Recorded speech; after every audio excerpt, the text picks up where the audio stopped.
Welcome to the deep dive.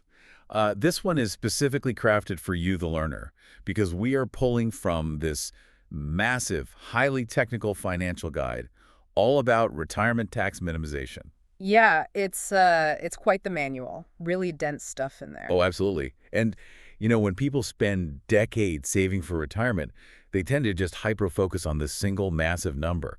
You obsess over hitting that specific target balance, right? You picture yourself finally reaching that peak and you think, I made it. Right, you think the hard part is over. Exactly. But what if reaching your savings goal is really only half the battle? Okay, let's unpack this. Because saving for retirement without an actual tax strategy is essentially like filling a bucket with a massive hidden leak right at the bottom. That is a brilliant way to put it, a hidden leak. Yeah, like you might hit your savings goal. You might fill that bucket all the way to the brim, but the usable water you actually get to drink when you need it, it's severely diminished. It really is. And that bucket analogy perfectly captures the danger of, passive planning. Because the reality our source material highlights is that most investors just drastically underestimate the sheer impact of ordinary income taxes. Oh, and long-term capital gains too. Exactly. They ignore it until they actually enter the withdrawal phase. And by the time they actually see the water leaking out, well, the architecture of their portfolio is already set in stone. Which is terrifying, really. It is. I mean, we are looking at scenarios where unoptimized retirement income could be subjected to a 20 or even 30% tax drag as it's withdrawn and spent. And that's simply because of how the assets were originally positioned. A 30% drag is just a massive blind spot. I Yeah. mean, you spend 40 years carefully saving, compounding your wealth, and suddenly nearly a third of your purchasing power just vanishes strictly because of withdrawal mechanics. Yeah, it's a harsh reality check for a lot of retirees. So for you listening right now, consider this deep dive a mission to patch that bucket. We are breaking down the specific mechanics outlined in this guide to proactively preserve hundreds of thousands of dollars in your nest egg.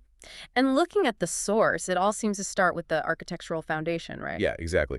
Before you deploy any high-level tactics, you really have to establish tax diversification. I mean, we all know about diversifying between stocks and bonds, but this is entirely about diversifying the tax treatment of your accounts. Right, because tax diversification is basically the prerequisite for control. If your entire life savings is just sitting inside a traditional 401k or, a standard IRA, every single dollar you pull out to buy groceries or pay a utility bill is going to be taxed as ordinary income. The IRS just treats it exactly as if you earned it from a paycheck. Precisely. Right. So the guide stresses that establishing a blend of pre-tax accounts, tax-free Roth accounts, and taxable brokerage accounts, that is what ultimately gives you leverage over the tax code during your withdrawal years. So, if I'm picturing how this works in practice, instead of a light switch where your income is either entirely taxed or not, having both of these accounts gives you a volume dial. Oh, I like that. A volume dial. Right. Like you just turn up the taxable income from the traditional account until right before it hits the next tax bracket, and then you just switch over to the tax-free dial of the Roth to fund the rest of your lifestyle for that year. That volume dial is really the perfect way to look at it because you're actively deciding your tax bracket rather than just letting the IRS dictate it to you. Which is huge. It is. If we connect this to the bigger picture, the U.S. tax system is progressive. You have your standard deduction, which is essentially a 0% tax bracket. Then you have the 10% bracket, the 12% bracket, and so on. So you just walk up the stairs. Exactly. A highly optimized strategy involves pulling from your traditional pre-tax accounts to perfectly fill up those lower, cheaper tax brackets. Once you hit the ceiling of, say, the 12% bracket, any further withdrawals would jump to the 22% rate. And that is the exact moment you reach for the Roth volume dial. Precisely the mechanism. You fund the remainder of your yearly living expenses straight from the Roth IRA. And because those distributions are tax-free, they do not add to your adjusted gross income. So you just freeze your tax rate right where you want it. Yeah. This upfront legwork allows you to spend down what the source calls your legacy dollars, the heavily taxable, less efficient money with strict mathematical intention. You're basically telling the IRS exactly how much you were going to pay them. Right, isolating your exposure to the cheapest possible rates. That concept of legacy dollars is such an interesting reframing. We usually think of leaving money to our kids as a universally good thing, but leaving them a massive tax. Traditional IRA means you're just passing on a ticking tax time A bomb. huge one, yeah. But if filling brackets is the year-to-year tactic once you are retired, what is the big picture move before the government forces your hand? Because the guide focuses heavily on that strategic window right before retirement. Yeah, that pre-retirement window is arguably the most critical phase for restructuring. Once you've established those different buckets, you have to optimize them before required minimum distributions, or RMDs, actually kick in. And the primary tool for that is the Roth conversion. Exactly. You are intentionally moving funds from your traditional taxable IRA into a tax-free Roth IRA. This creates tax-free retirement dollars for your future, but more importantly, it deliberately reduces the overall balance of your traditional IRA. Wait, so you're telling me I should volunteer to write a check to the IRS and pay taxes now when I don't technically have to yet? I mean, Yeah. human nature just says defer, defer, defer. Why would anyone willingly accelerate a tax bill today? What's fascinating here is the psychology of tax deferral versus tax elimination. Human nature absolutely wants to push the pain off to tomorrow. We all do it. Oh, for sure. But the math tells a very different story. When you convert that money, you are prepaying the tax at today's known historically low rates. Getting it out of the way. Right. And by doing so, all the future compounding growth on those dollars and all future withdrawals are completely insulated from taxation forever. So you are shrinking that traditional IRA balance now to prevent massive forced taxable withdrawals later in life. Exactly, especially when you might be pushed into a significantly higher tax bracket later on. Because the government's mandatory RMD formula is based on the account balance itself. Yeah. If that traditional account just grows unchecked, the mandatory withdrawal percentage at age 75 or 80 is going to pull out a massive amount of money, A right? huge amount. Inflating your income whether you want it to or not. That is the exact threat.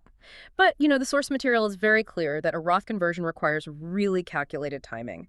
First, you have to assess whether you believe your tax rates today are actually lower than they will be in the future. Right, which is a bit of a guessing game. It is. Second, you need a long enough time horizon for the tax-free growth in the Roth to outpace the upfront cost of the taxes you just paid to do the conversion. And third, and this is crucial, you have to navigate the IRMAA threshold. Oh, the Medicare premium trap. Yes. IRMAA stands for Income-Related Monthly Adjustment Amount, and a Roth conversion is, of course, an income taxable event. Right, it hits your tax return for that year. Exactly. So if you convert a massive amount in a single year, it drastically spikes your modified adjusted gross income. And Medicare looks at your income from 2 years prior to determine your premiums. Oh, wow. So if you mess up today, you pay for it 2 years from now. Yeah. If your conversion pushes your income even $1 over a specific IRMAA tier, your Medicare Part B and Part D premiums can increase by literally thousands of dollars. That is a brutal catch-22. Yeah. I mean, you think you're being smart by prepaying your taxes and the government quietly gets you on the back end with this massive cliff penalty on your healthcare costs? It catches a lot of people off guard. So how do you calculate that threshold so you don't accidentally blow a hole in your retirement budget? Well, it requires pinpoint precision. You really have to work with a tax professional to map out exactly where the IRMAA tiers are for your filing status in any given year. And then you execute partial Roth conversions. Ah, so you don't do it all at once. Right. You convert just enough to fill up your current tax bracket, stopping just short of that next IRMAA cliff. It is very much a multi-year chess game. Okay, so we've managed the standard accounts, we're slowly draining the legacy dollars, and we are dodging the Medicare cliffs.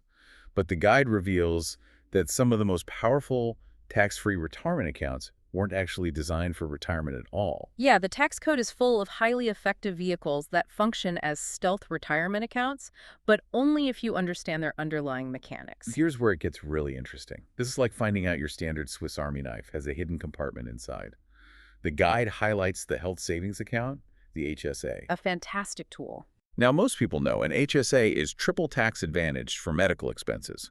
You put the money in pre-tax, it grows tax-free, and use it tax-free for healthcare. But the source drops this massive aha moment regarding age 65. Yeah, the age 65 rule completely transforms the fundamental nature of the HSA. How so? Well, prior to age 65, if you withdraw HSA funds for anything other than qualified medical expenses, say, to buy a car or just fund a vacation, the IRS hits you with ordinary income tax plus a brutal 20% penalty. Ouch. 20% on top of taxes. It is highly restrictive. But the moment you turn 65, that 20% penalty completely vanishes. Wait, really? So the HSA essentially moonlights as a traditional IRA after age 65? Pretty much, You yeah. could just pull the money out for non-medical reasons and you just pay standard ordinary income tax, exactly as you would with a 401k. Exactly. But if you do use it for healthcare, which, let's be real, is a massive expense in retirement anyway, it retains that ultimate tax-free superpower. It just becomes an incredibly versatile dual-purpose tool. And it's not the only one with a secret identity, is it? The guide also details this strategic pivot available for 529 accounts. Yes, the 529s. These are traditionally your state-sponsored education savings plans. The money goes in, it grows tax-free, and it comes out tax-free for qualifying educational expenses. Right, for college tuition and stuff. But the historical risk was always the trap. What if your child gets a full scholarship or simply decides not to go to college at all? That money was subject to penalties if withdrawn for non-educational purposes. But the Secure Act 2.0 changed the rules of the game on that trapped money, didn't it? Dramatically. Under the Secure Act 2.0, surplus 529 funds can now be rolled over directly into a Roth IRA for the beneficiary of the account. That is just a phenomenal wealth transfer mechanism. You are basically jump-starting your child's tax-free retirement with money that was originally meant for their college tuition. It's an incredible opportunity. But there have to be limits on that, right? Like, you can't just roll $100,000 into a Roth IRA overnight. Oh, no. The limits are very specific, and they require a lot of long-term planning. First, the 529 account must have been open for at least 15 years. Okay, so no quick flips. Right. Second, the rollovers are subject to the standard annual Roth IRA contribution limit, so you can't exceed the yearly cap. And finally, there is a strict lifetime maximum of $35,000 per beneficiary for these specific rollovers. Gotcha. But still, while it's capped, moving $35,000 into a tax-free compounding vehicle for a young adult, that is an incredibly potent head start. It leverages time in the market beautifully. It really does. Now, there is a third stealth account mentioned in the guide that totally caught me off guard. Permanent life insurance. Ah, yes. Using life insurance as a retirement vehicle sounds completely counterintuitive, especially since the premiums can be so steep. But the magic here lies in the accounting method the IRS applies to the cash value component, right? Yeah, it does. So permanent life insurance policies, like whole life or universal life, they accumulate a cash value over time alongside the actual death benefit. And the strategic advantage relies heavily on the FIFO accounting method. Which stands for first in, first out. Break down the math on that FIFO mechanism for us. How does that practically save a retiree from a tax hit? Sure. Let's say over the course of a decade, you pay $100,000 in premiums into a permanent life insurance policy. That $100,000 is what we call your basis. Okay, your principal. Right. Over time, the cash value grows, and let's say you earn $50,000 in gains. If you want to access that money, the FIFO accounting rules dictate that the very first dollars you pull out are considered your basis. The money you already put in. Exactly. Because you already paid taxes on your income before you paid those premiums, the IRS allows you to withdraw your entire $100,000 basis completely tax-free. Wow. So it ignores the growth entirely until you've withdrawn every single penny of your original principal. But what happens when you finally need to tap into that $50,000 of gains? Does the tax hammer drop then? Not if it's structured correctly. To access the gains without triggering a taxable event, you don't take a straight withdrawal. Instead, you take a policy loan against the cash value. Oh, so you are essentially borrowing your own money. Yes, you're using the death benefit as collateral. And furthermore, and this is a massive structural advantage for the FIRE movement, financial independence, retire early, there is no 10% early distribution penalty for accessing life insurance cash value before age 59 and a half. Oh, that makes it a perfect bridge account. Like if you want to retire at 50, you can't touch your 401k or a traditional IRA without triggering huge penalties. But you can tap the life insurance cash value to fund your life for that entire decade before the standard retirement accounts open up. Exactly. It provides liquidity when your other assets are legally locked away. But understanding these specific, highly technical mechanics, the 15-year clock on 529s, the age 65 HSA pivot, the FIFO accounting of cash value, that is what separates a standard plan from a highly optimized defensive strategy. Okay, so I've optimized my withdrawals with the volume dial. I've deployed my stealth accounts. I've managed my brackets. But what happens when I hit age 73 or 75, depending on my birth year? And the IRS legally forces me to withdraw money I don't even want to spend yet? This raises an important question because the mathematical burden of forced income is really where many plans completely fall apart. The RMDs strike again. Right. The required minimum distributions we discussed earlier, they don't just trigger income tax, they inflate your adjusted gross income, or AGI. And AGI is the metric that triggers all the domino effect. It's exactly the issue. If an RMD is large enough, it inflates your AGI to the point where it can trigger those IRMAA surcharges on your Medicare we talked about, and it can cause up to 85% of your Social Security benefits to become taxable. Ouch. Yeah, you enter a phase where every dollar forced out of your IRA is suddenly costing you $1.50 in cascading tax penalties. So the real problem to solve is how do you get rid of this forced money without it ever showing up on your AGI calculation? The guide provides a few escape hatches for this. The first is the Qualified Charitable Distribution, or QCD. The QCD is a direct bypass valve. It allows you to transfer funds directly from your IRA straight to a qualified 501c3 charity. Just skips your bank account entirely. Exactly.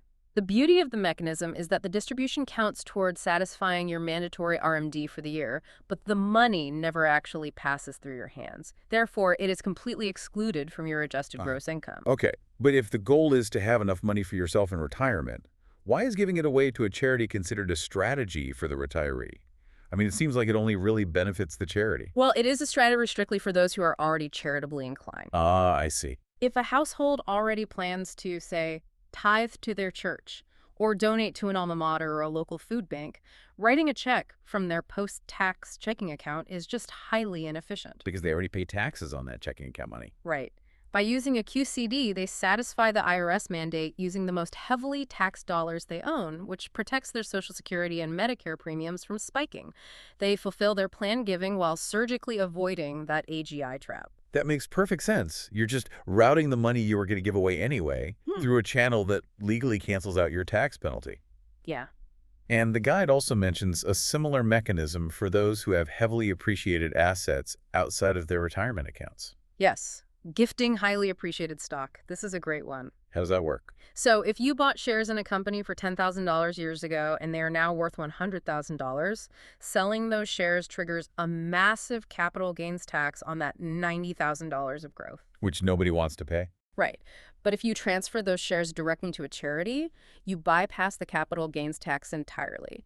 And on top of that, you get to claim a charitable deduction on your tax return for the full fair market value of the asset, the entire $100,000 subject to certain AGI limits, of course. Wow. So you avoid the gain, you get the massive deduction, and the charity gets the full value. It's incredibly efficient. But what if you aren't charitably inclined? What if you just want to protect your own surplus funds and push that tax bill as far down the road as legally possible? Well, for that, the guide introduces a highly specific mechanism to lower your RMD footprint. It's called the Qualified Longevity Annuity Contract, or QLAC. The QLAC. Yeah. The QLAC is a fascinating structural tool because, as we know, the IRS calculates your RMD based on the total balance of your qualified accounts on December 31st of the prior year. Right, the snapshot date. Exactly. A QLAC allows you to take a portion of your IRA, currently up to $200,000 based on recent limits, and purchase a specific deferred annuity.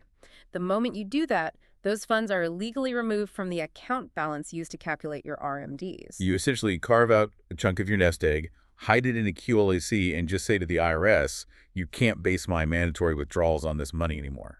The mechanism physically shrinks your taxable footprint today. The funds inside the QLAC are granted a deferral period all the way up to age 85. Wow, age 85. Yeah. So by lowering your RMDs in your 70s, you keep your AGI lower, protecting your tax brackets and your Medicare premiums. And then when the withdrawals finally do begin at age 85, they arrive as a guaranteed lifetime income stream. So it creates a stable, predictable income floor for the final phase of your life. Exactly. Protecting against longevity risk while providing immense tax relief in the interim years. So what does this all mean for you, the learner? If you step back and look at the mechanics detailed in this guide, the big takeaway is that retirement planning is fundamentally a defensive game against taxation. It absolutely is a defense game. By actively managing your tax brackets with that volume dial, deploying stealth accounts like HSAs and life insurance for tax-free liquidity, and using tools like QCDs and QLACs to control your adjusted gross income, you take back control of your nest egg. You patch the leak in the bucket. And maintaining that control requires constant vigilance because, The landscape is not static. I really want to leave you with a thought that builds on everything we've discussed today. Let's hear it. The guide explicitly asks you to consider whether tax rates today are lower than they will be in the future when deciding on a Roth conversion. But taking that a step further, if the government is currently facing massive, unprecedented deficits, how safe is the assumption that the tax-free status of these various accounts will remain untouchable indefinitely? Oh, that is a scary thought. We are meticulously planning our retirement using today's tax code. But if you are utilizing a QLAC to defer taxes all the way to age 85, you have to ask yourself, should you be planning not just for your personal tax bracket to change, but for the fundamental rules of tax-advantaged accounts to be entirely rewritten by the time you actually need to drink from that bucket? Will the tax-free bucket even still be a bucket in 20 years? Yeah, that's haunting. That's a haunting thought, but it highlights exactly why understanding these mechanics, remaining diversified across tax treatments, and staying adaptable isn't just an option, it is an absolute necessity. Adaptability is key. We got to keep an eye on the water level and a very close eye on the leaks. Keep diving deep, and we will catch you next time.